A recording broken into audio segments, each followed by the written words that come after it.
everyone. Today this is my year 2 term 1 examination, and so here's what I'm going to do.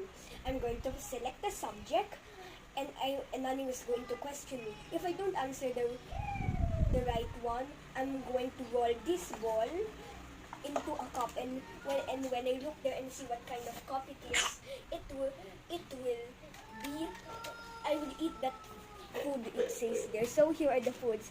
I eat chicharon, but I don't eat them dipped in vinegar. Mulberries, they're sour. Kamias and lemon, they're sour, but I like lemon juices. Beef liver, it's so bitter, which makes the sense with beef. Lord, thank you for giving me a good examination day. You give me knowledge so I can understand better.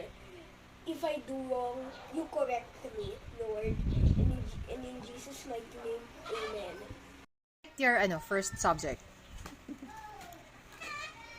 Pilgrim's Progress by John Bunyan. He wrote it in the post-Reformation or early modern or he wrote it in the Renaissance. Now I will roll the ball now. Okay, sa beef liver. If ever you cannot answer your question well, this is the first food that you will eat. Beef liver, Caleb's favorite. Now question please. Okay, the first question is, okay, tell us about the things Christian saw in the house of the interpreter. He saw a great battle with paper giants. He also even saw a dragon, which represents Beelzebub, throwing water into the fire, which represents God's people, and that king who's pouring oil on the fire represents Jesus. And also he saw a man in a cage cursing God for putting him in prison, and the real one who put him in prison was Beelzebub. Also even in the interpreter's house, he saw the passion and patience begging for toys. They also even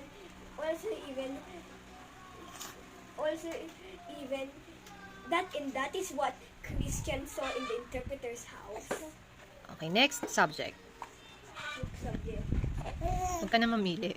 Get mo na lang. Ano yan? Oh, Folk song. Okay, what is the folk song that you will sing? Can you introduce it first before you sing I'm it to going us? to sing Pong Pong Ginat Bong. It is a folk song A from... folk song from the Ilocanos, which live about north from us. Now, let's begin. Pong Pong Ginat Bong, Parya Kamati Sarong, Pakbek Tekton Parbangon, Balonek Amapantalon, Pong Pong Ginat Bong, Parya Kamati Sarong, Pakbek Tekton Parbangon, Balonek Amapantalon, Parya Kamati Sarong, Pakbek Tekton Parbangon, Balonek Amapantalon, Pong Pong Ginat Bong, Parya Kamati Sarong, Pakbek Tekton Parbangon, Balonek Amapantalon, Pong Pong Ginat Bong, Pong Pong Ginat Bong, Parya Kamati Sarong, Pakbek Tekton Parbangon, Balonek Amapantalon. Next subject. Church history. Beef liver again. Church history. What do you know about Charlemagne? King Charles Maine. He's a Frankish king who ruled just like King Solomon. Before when he still had yellow hair, he preached very nicely even as a king. But when his beard turned gray, Saan mo lang kasama ng fiscal? he married a lot of wives. Years after Charles Maine's reign, when he had the wrinkles on his forehead and the wrinkles on his eyelids, Where's my cup? he gave his crown to his son, lay down in his bed, and died. What? Natural history. Sige, you roll the ball. Mulberry. Ball runs into your cup, you're going to eat all of them. Okay, so natural history. What do you know about the squirrels? The squirrels. There's some rodents that I would like to occur. They eat chestnuts too, which I love to eat. Oh, and I'll show you a chestnut. One of the food which the squirrel eats. Continue. And so I would love. Squirrels are rodents which have teeth. And sometimes the relatives, the chipmunks, have the cup. And so, since it was me that asked for it, the squirrel is a rodent which munches in chestnuts, hazelnuts, almonds, and peanuts. And so they also even walnuts and oh, they have houses in the trees.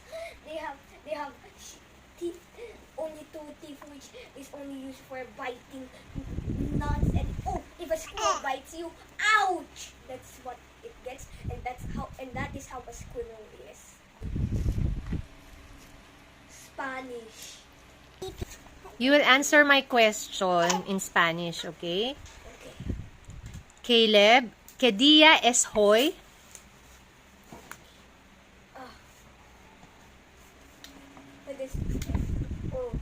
What does Kidia is for mean?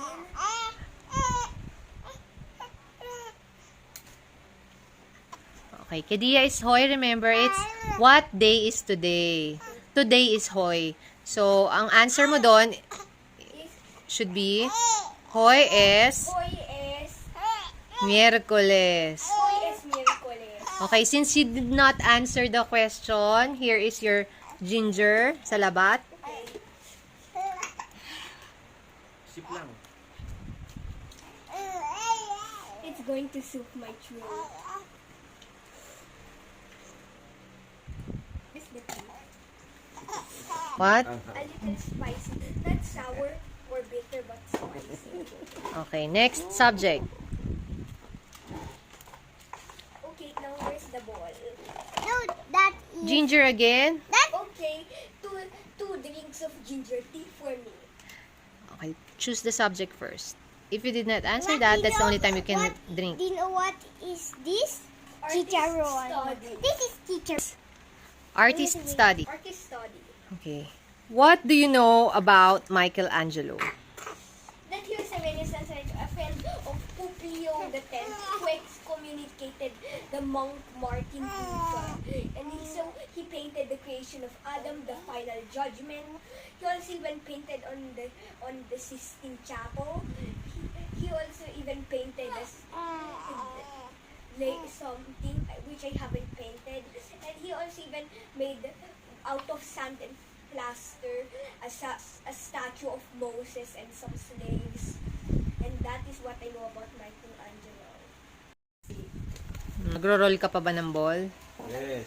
I still have Roll the ball. chicharron. Chicharon with vinegar. It has vinegar. Look, Okay.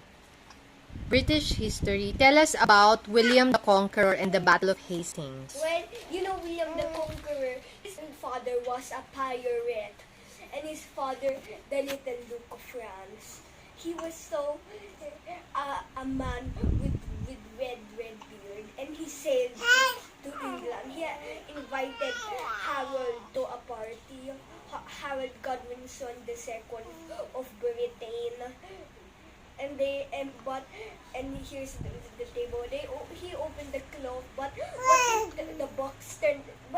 the table turned out to be a box full of bones of saints. Now Harold had to keep his promise. Then William the Conqueror sailed. He walked in there, and he was the first one to get to land, but he fell. His helmet rolled off and fell with nose in the sand. They said the king is dead, but Harold got up and put his helmet on his head again. I'm alright, he said, brushing himself from the sand. So the two, Harold Godwinson and Conqueror, fought a battle, but an arrow came and shot shot brutally at at Harold's eye, gouging off his eye. It gouged off his right eye, and so he fell dead, collapsed.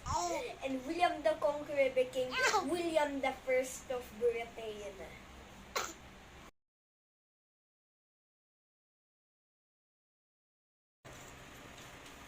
Science. Okay. Sa kamyas. Kanya sensual. Science.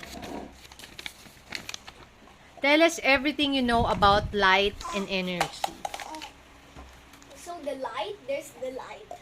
There's a light, a flashlight there. If it hits, it reflects the light. But if it hits black, it's mixed up with black. That's how light absorbs together. Absorbs with the dark and reflects with the light. But you know that it also even reflects with the you know that it also, but do you know it absorbs in the light too? That's it.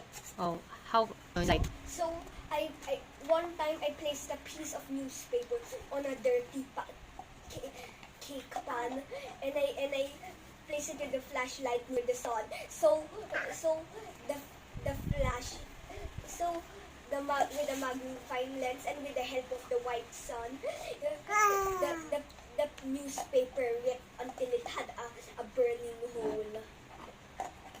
Energy. If you there's energy.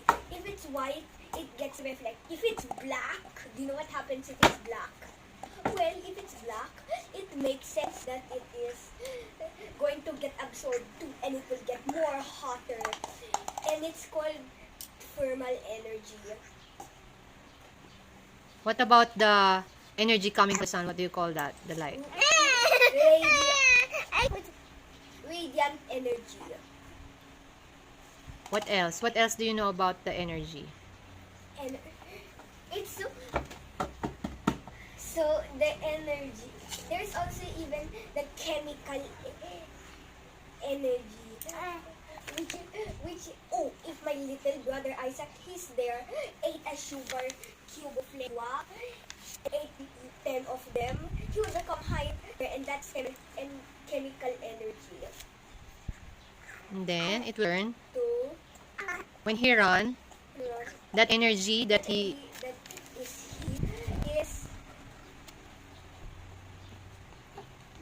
how we're going to get some cameras sour. Eat it. Gulp. Now, oh, gusto mo talaga ng chicharon with vinegar. Okay, Shakespeare. Share what you remember about the Gentleman of Verona. Gentleman of Verona. I always even learn of the story of Romeo and Juliet, but here's the Gentleman of Verona. which is located in Italy. Therefore, they were Proteus and Valentine. They got married to girlfriends Julia and Sylvia, but an argument began between the two of them, and they separated. Julia and Sylvia disguised as men and added beards to make them look like a man. And so they went and sailed to a place where they went. So they had a feast. And so in the feast, well, Furio wanted to marry Sylvia, but Valentine got angry and drew his sword to kill Furio. And then Toyo relented, and everything was fine ever again. And that's one of Shakespeare's comedies. Shakespeare was born in the Reformation.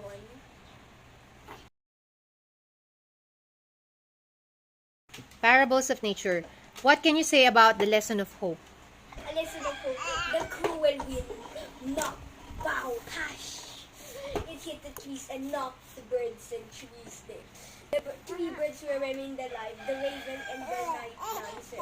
The wind grew angry at them and tried to kill them. Its one struck at the raven and he fell to the ground. But his friend said, the raven is dead. The raven got up whimpering and flew back to the tree where his friends were. As you know, I should say that the wind blew, but the sun came and struck the wind away. The wind came tumbling, and then it fell away. And the wind returned back to the north. The wind was always a troublemaker in pieces. Now the sun has become a relaxed and decided relief.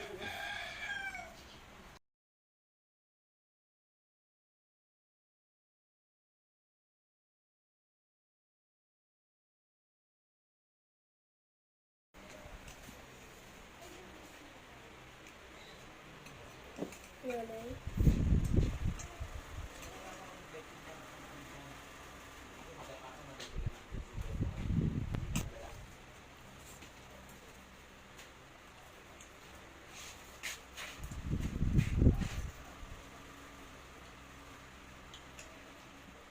I have a trivia.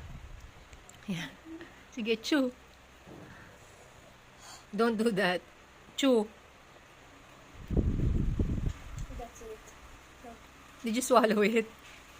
Yes. You know that beef liver is rich in iron. And kamyas is rich in vitamin C. And you know that's a good combination.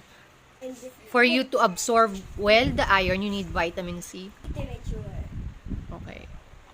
You roll the ball first. Uh-oh, beef liver again. Now, The question is, the remaining one for the literature is the understood Betsy. the remaining one. So, what's the most memorable part of the story to you? But understood Betsy trying to save Molly from falling deep into the wolf pit in the forest of Olive, Vermont, America. In America, Vermont, understood Betsy was trying to, even though understood Betsy failed an examination, she was trying to get Molly from the wolf pit in the American forest of Vermont.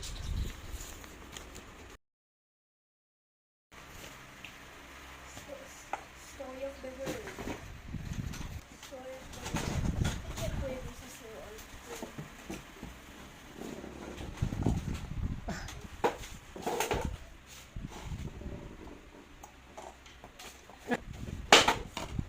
Chicharon with vinegar.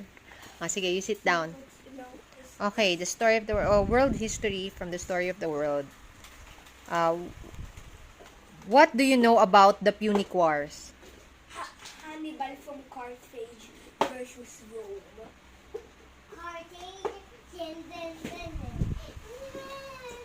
They fought battles, vicious battles, and until Hannibal suicide by stabbing his neck and drinking poison. The Punic Wars were so vicious, and it lasted a lot of years.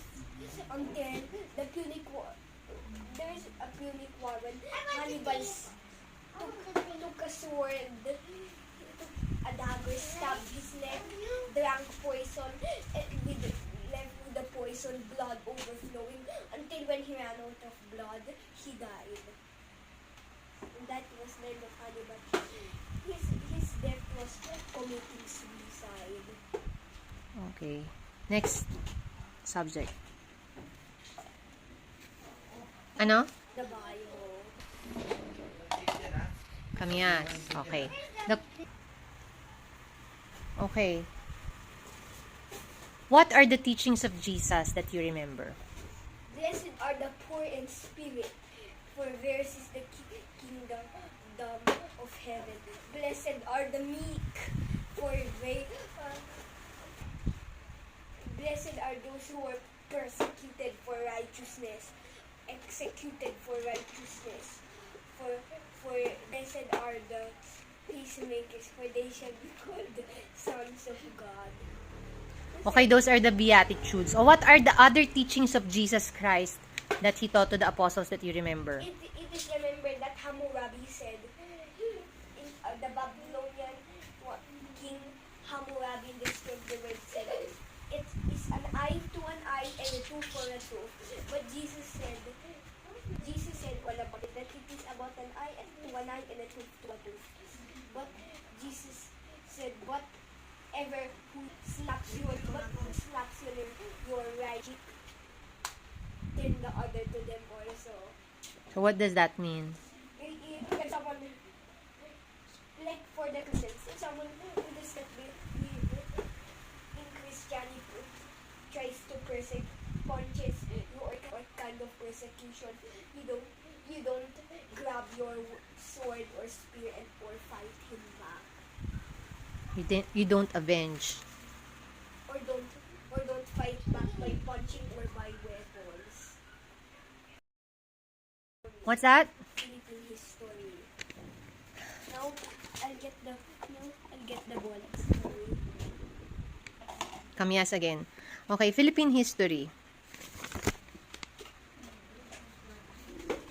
Okay, for Philippine history, tell us what you know about the making of the Philippine flag. The Philippine flag, it took some 3 women to make it. So they used colors. I'm going to do this activity craft tomorrow. So they took a white cloth. They painted something yellow to make the sun and star. Blue for this top which says peace, and for the red where the Katipuneros revolters or soldiers blood will be spilled.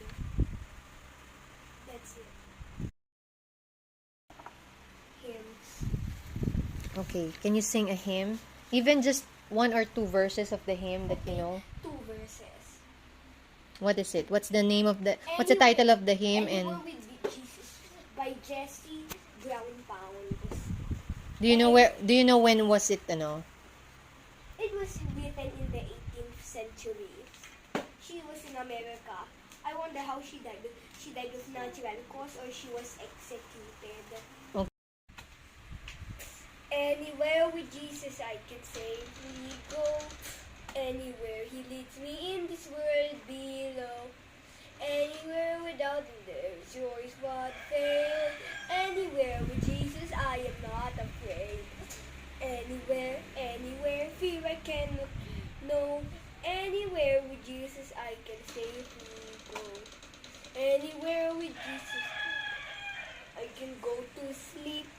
When the darkness shadows round about me creep, knowing I shall wake and nevermore to rose. Anywhere with Jesus I am. Anywhere with Jesus will be home, sweet home. Anywhere, fear I cannot know. Anywhere with Jesus I can safely go. Where is door?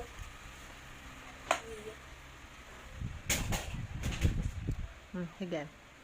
Can you tell us something about the Vikings and the Knights? Oh, the Knights. Let's first start with the Vikings. I don't know which people I know who likes Vikings. Vikings were people who worship the Norse gods, those idols of North.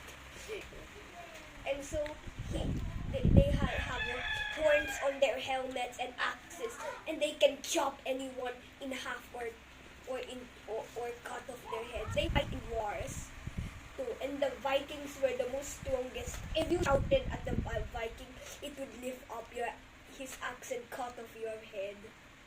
So Vikings were strict. Vikings were grand but strict. Now wait a minute. I'm going to check what I put. I got more to say since it's my interest. Knights were the Vikings, they were so strict. Knights were strict but also even polite and gentle too. Unlike the Vikings, the Vikings had they had axes like the Vikings were strict and rough, but Knights were strict too, but they were generous and most polite than the Vikings. It all began when William the Conqueror, as we have studied earlier, came, and then there were knights in Britain. Knights had helmets. They had visors to stop arrows hitting their eyes, like what happened to King Harold. As even knights were very fascinating. There goes the mace, which is a club with a blade or a point too. There also even goes the axe, which the Vikings also had. Then there goes the flame, which is a wrecking ball. And also even if a knight had been rude at a lady and became like the Vikings, they captured the Viking. They captured the knight, took away his armor, exiled him in a far away country. They made him return and made him a nobleman. Now he was no longer a knight. But knights also even had hunting skills. The falcon would show him the hunt, and then the knight would get his sword, mace, or flail, or axe, and swing, or lance, or spear, and get even at the food. And when they get it, they'll return home with a triumphant meal, and they'll eat it up. Sometimes they eat boars too. Gross. I don't eat boars. That's it. Your last two subjects. The Philippine Bio. Okay, tell us about Manuel L. Quezon. Manuel L. Quezon. He was a good president. He fought in wars when he had a beard. But then when he lost his beard, he was an old man. And he ruled the Philippines until his death. Before he died, he met a man, the President of the United States, named Franklin Roosevelt. They got engaged together, and they went on best friends. Once even he got engaged to his cousin. They became best friends too. And then one day, he met his female cousin again, took her, kissed her, and hugged her, and went to Manila Bay. And that was the wedding of Manuel Quezon. When he died, he had descendants until they grew. So there were talk about Manuel Quezon.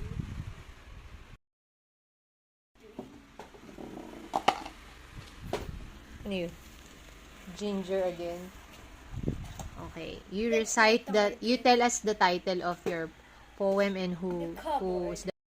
Recovered by Walter de la Mare. I know a little cupboard with a teeny tiny key, and there's a jar of lollipops for me, and me. It has a little shelf, my dear, as dark as dark can be, and there's a dish of Bunbury cakes for me, and me. I have a small, fat grandmama with a very slippery name, and she's the keeper of the cupboard with a key. And when I am very good, my dear, as good can be, and there's Bunbury cakes and lollipops for me,